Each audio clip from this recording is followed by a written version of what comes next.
ആകാശത്ത് ഇന്ത്യൻ കരുത്തിന്റെ ഗർജനം ഇനി ഒരൽപ്പം കൂടി ഉച്ചത്തിൽ കേൾക്കാം. റഫാൽ. ആ പേര് കേൾക്കുമ്പോൾ തന്നെ ശത്രു രാജ്യങ്ങളുടെ ഉള്ളിൽ ഒരു ഭയം വരും. ഇപ്പോൾ ഇതാ ഭയം ഇരട്ടിയാക്കാൻ പോവുകയാണ് ഇന്ത്യൻ വ്യോമസേന.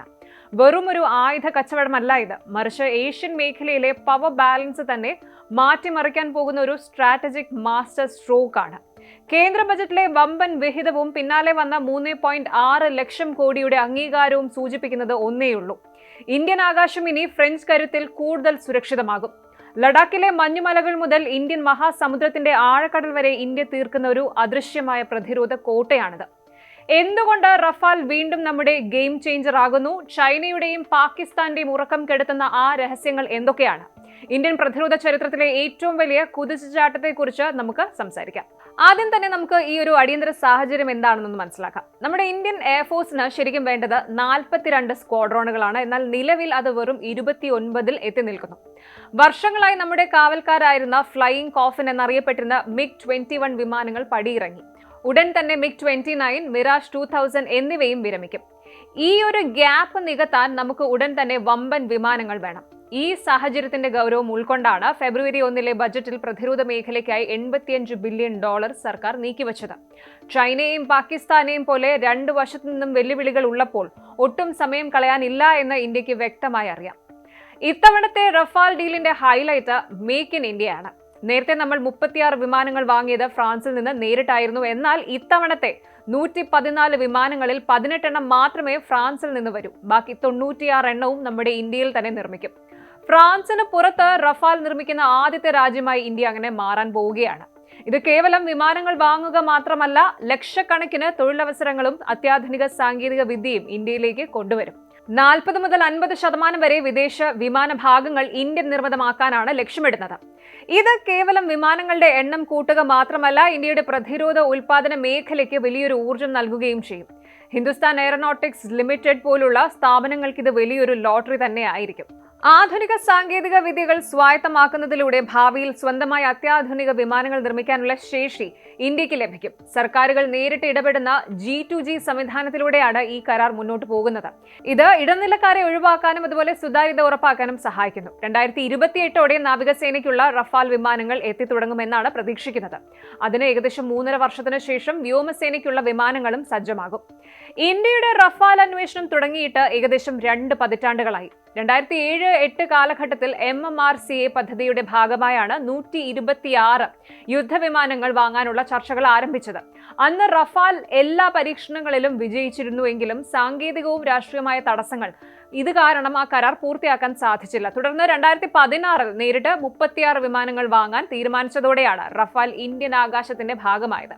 ഇപ്പോൾ പ്രഖ്യാപിച്ചിരിക്കുന്ന 114 വിമാനങ്ങളുടെ കരാർ യഥാർത്ഥത്തിൽ പഴയ ലക്ഷ്യത്തിലേക്കുള്ള മടങ്ങിപ്പോക്ക് തന്നെയാണ്. 1999 കാർഗിൽ യുദ്ധകാലത്ത് മിറാഷ് 2000 വിമാനങ്ങൾ കാഴ്ചവെച്ച മികവാണ് ഫ്രഞ്ച് വിമാനങ്ങളോടുള്ള ഇന്ത്യൻ വിശ്വാസം വർദ്ധിപ്പിച്ചത്. ഏത് കാലാവസ്ഥയിലും പ്രവർത്തിക്കാനുള്ള ശേഷിയും കൃത്യതയാർന്ന ആക്രമണങ്ങളും മിറാഷ് വിമാനങ്ങളെ ഇന്ത്യയുടെ വിശ്വസ്ത പോരാളികളാക്കി. ആ പാരമ്പര്യത്തിന്റെ ആധുനിക മുഖമാണ് റഫാൽ. ദീർഘദൂര മിസൈലുകൾ വഹിക്കാനുള്ള ശേഷിയും ആധുനിക റേഡാർ സംവിധാനങ്ങളും റഫാലിനെ ശത്രുക്കൾക്ക് പേടി സ്വപ്നമാക്കുന്നു. പാകിസ്ഥാന്റെ J-10 വിമാനങ്ങളുമായി താരതമ്യം ചെയ്യുമ്പോൾ റഫാൽ സാങ്കേതികമായി ഏറെ മുന്നിലാണെന്ന് വിദഗ്ധർ വിലയിരുത്തുന്നു. ഇനി എന്തിനാണ് ഇന്ത്യ വീണ്ടും റഫാലിനെ തന്നെ വിളിക്കുന്നത് എന്ന് ചോദിച്ചാൽ ഉത്തരങ്ങൾ ഒരുപാടാണ്. ഒന്നാമതായി സ്പെക്ട്ര ഇലക്ട്രോണിക് വാർഫെയർ, ശത്രുക്കളുടെ റേഡാർ കണ്ണുകളെ വെട്ടിച്ച് പറക്കാനുള്ള അസാമാന്യമായ കഴിവ്. രണ്ടാമതായി കണ്ണിൽ കാണാത്ത ദൂരത്തിരുന്നു പോലും ശത്രുവിനെ തകർക്കാൻ ശേഷിയുള്ള മെറ്റിയോർ മിസൈലുകൾ. മൂന്നാമതായി ഇതിനകം തന്നെ റഫാൽ ഇന്ത്യയിൽ ഉള്ളതുകൊണ്ട് പൈലറ്റുമാർക്ക് പുതിയ ട്രെയിനിങ്ങിന്റെയോ സ്പെയർ പാർട്സിനായുള്ള പുതിയ സെറ്റപ്പിന്റെയോ ഒന്നും ആവശ്യം വരുന്നില്ല. ഇത് കോടിക്കണക്കിന് രൂപ ലാഭിക്കാൻ നമ്മളെ സഹായിക്കും. റഫാലിന്റെ സാങ്കേതിക വിദ്യയെക്കുറിച്ച് പറയുമ്പോൾ നമ്മൾ വിട്ടുപോകാൻ പാടില്ലാത്ത ഒന്നാണ് അതിലെ ആയുധങ്ങൾ. അതിലെ ഏറ്റവും പ്രധാനപ്പെട്ട ഒന്നാണ് ഹാമർ മിസൈലുകൾ. വെറും ഒരു മിസൈൽ അല്ല ഇത്. ആകാശത്ത് നിന്ന് തൊടുത്തുവിട്ടാൽ ശത്രുവിന്റെ ഭൂമിക്ക് അടിയിലുള്ള ബങ്കറുകൾ വരെ തുളച്ചു കയറി തകർക്കാൻ ഈ ഹാമറിന് കഴിയും. ഹാമർ എന്ന പേര് സൂചിപ്പിക്കുന്നത് പോലെ തന്നെ ഇതൊരു ഹൈലി അജൈൽ മോഡുലർ മ്യൂണീഷൻ ആണ്. അതായത് ഏത് ദുർഘടമായ സാഹചര്യത്തിലും അങ്ങേയറ്റം കൃത്യതയോടെ ലക്ഷ്യസ്ഥാനത്ത് എത്താൻ ഇതിന് സാധിക്കും. ഏകദേശം 60 മുതൽ 70 കിലോമീറ്റർ വരെയുള്ള ലക്ഷ്യങ്ങളെ പോലും റഫാലിന് ഇതിലൂടെ തകർക്കാൻ സാധിക്കും. ഇതിന്റെ ഏറ്റവും വലിയ പ്ലസ് പോയിന്റ് എന്താണെന്ന് വെച്ചാൽ ഇത് ലേസർ വഴിയോ GPS വഴിയോ ഗൈഡഡ് ചെയ്യാവുന്നതാണ്. അതുകൊണ്ട് തന്നെ രാത്രിയെന്നോ പകലെന്നോ വ്യത്യാസമില്ലാതെ ശത്രുവിന്റെ കണ്ണ് വെട്ടിച്ച് കൃത്യം ലക്ഷ്യത്തിൽ തന്നെ ഇത് പതിക്കും. ചൈനയുമായുള്ള കിഴക്കൻ ലഡാക്ക് അതിർത്തിയിലെ സംഘർഷ സമയത്താണ് അടിയന്തരമായി ഇന്ത്യ ഈ മിസൈലുകൾ ഫ്രാൻസിൽ നിന്ന് വാങ്ങിയിരുന്നത്. ഇന്ന് നമ്മുടെ ഓരോ റഫാൽ വിമാനവും ഈ മാരകമായ ഹാമർ മിസൈലുകളാൽ സജ്ജമാണ്. 114 പുതിയ വിമാനങ്ങൾ കൂടി എത്തുന്നതോടെ ഇന്ത്യയുടെ വ്യോമ പ്രതിരോധം വേറെ ലെവലിലാകും. കാർഗിൽ യുദ്ധത്തിൽ നമ്മളെ തുണച്ച മിറാഷ് വിമാനങ്ങളുടെ അതേ വിശ്വസ്തത തന്നെയാണ് റഫാലിലും ഇന്ത്യ കാണുന്നത്. വ്യോമസേനയ്ക്ക് മാത്രമല്ല നമ്മുടെ നാവികസേനയ്ക്കും റഫാൽ അനിവാര്യമാണ്.